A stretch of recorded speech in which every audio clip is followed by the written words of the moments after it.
Western Front was the major series of battles fought between 1914 and 1918 on the front line to the west of Germany, involving many nations. By the end of 1914, a line of trenches stretched from the Swiss border to the Channel coast. Despite the loss of millions of lives, the front remained relatively stationary until the renewed mobility in 1918. The experiences of trench warfare were to influence many of the poets who fought there. And you'd dig trenches, and when they were dug, you'd have to fill them in again. You see, it seemed the troops hated it because they thought it was a useless exercise. But the point was, it was to teach them to use their entrenching tool. To these I turn, in these I trust, brother lead and sister steel. To his blind power I make appeal, I guard her beauty, clean rust. He spins and burns and loves the air, and splits a skull to win my praise. But up the nobly marching days, she glitters naked, cold, fair. We had intensive training, marching, forced marching, marching without a rest, and also this slag heap. We attacked it in training, frontal attack, right flank attack, left flank attack, both flanks attack, night attack, and we wondered what the devil all this training was for, but we were to learn later on. Was there any opportunity for washing or replacing your clothes? Not your uniforms, but there were facilities for replacement of undervest. And at what times was it possible to have the change of clean underclothes? I was in on the Western Front 6 months, and I can only remember 2 occasions when we had a complete change of underclothes.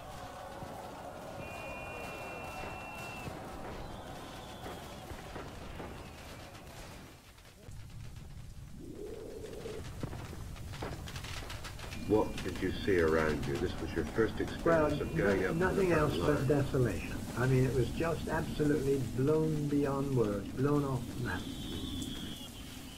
Oh, I'll drag you, friends, out of the sepulchre into the light of day, for this is day, the pure and sacred day. And while I squeak and gibber over you, look, from the wreck a score of field mice, nimble and tame and curious, look about them. These calmed me, on these depended my salvation.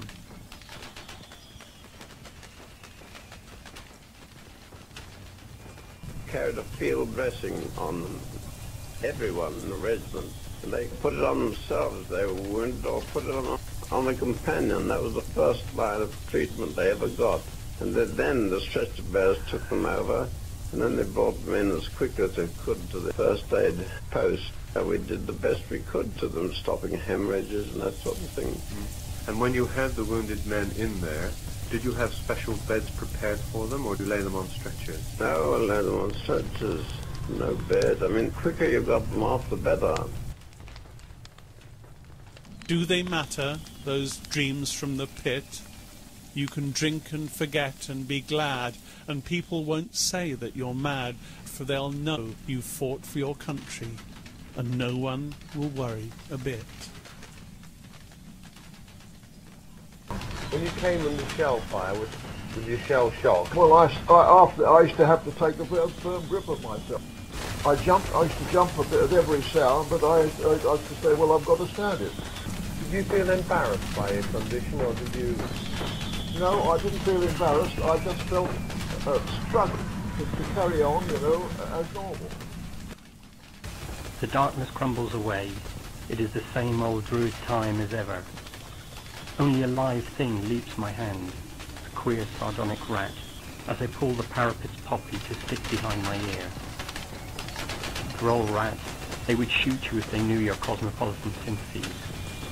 Now you touch this English hand, you will do the same to a German, soon, no doubt, if it be your pleasure to cross the sleeping green between. They didn't last very long, these Tommy's cookers.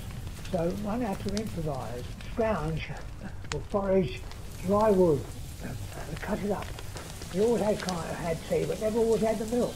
That came up in the condensed tin form. What did you use for a fireplace? There was always plenty of things around. And I see by your gravestone you were only 19 when you joined the Glorious Fallen in 1916. Well, I hope you died quick and I hope you died clean. Or Willie McBride was it slow and it seen? Did they beat the drum slow? Gas, quick boys, next to see you fumbling, fitting the clumsy helmets just in time. But someone still was yelling out and stumbling, and floundering like a man in fire with iron. Dim through the misty panes, and thick green light as under a green sea, I saw you drink. In my dreams, before my helpless sight, he plunges at me, guttering, choking, drowning. Some smothering dreams, you too, could pace behind the wagon that we flung him in, and watch the white eyes writhing in his face, his hanging face, like a devil's sick of sin. If you could hear at every jolt the blood come gurgling from the froth-corrupted lungs, I'd seen his cancer, bitter as the cud, of vile, incurable sores on innocent tongues.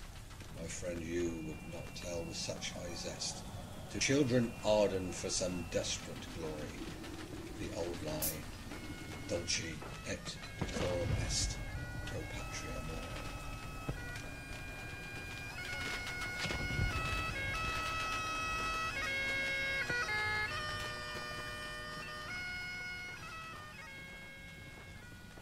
So now it's done. Once more the shining field has gone to feed the reaper's blade. All silent now, the stubble it lies still, with blood-red poppies overlaid. Where are my sons? The mother cries, just barely grown, yet gone away. Away, away, the reaper sighs, cut down like corn on an autumn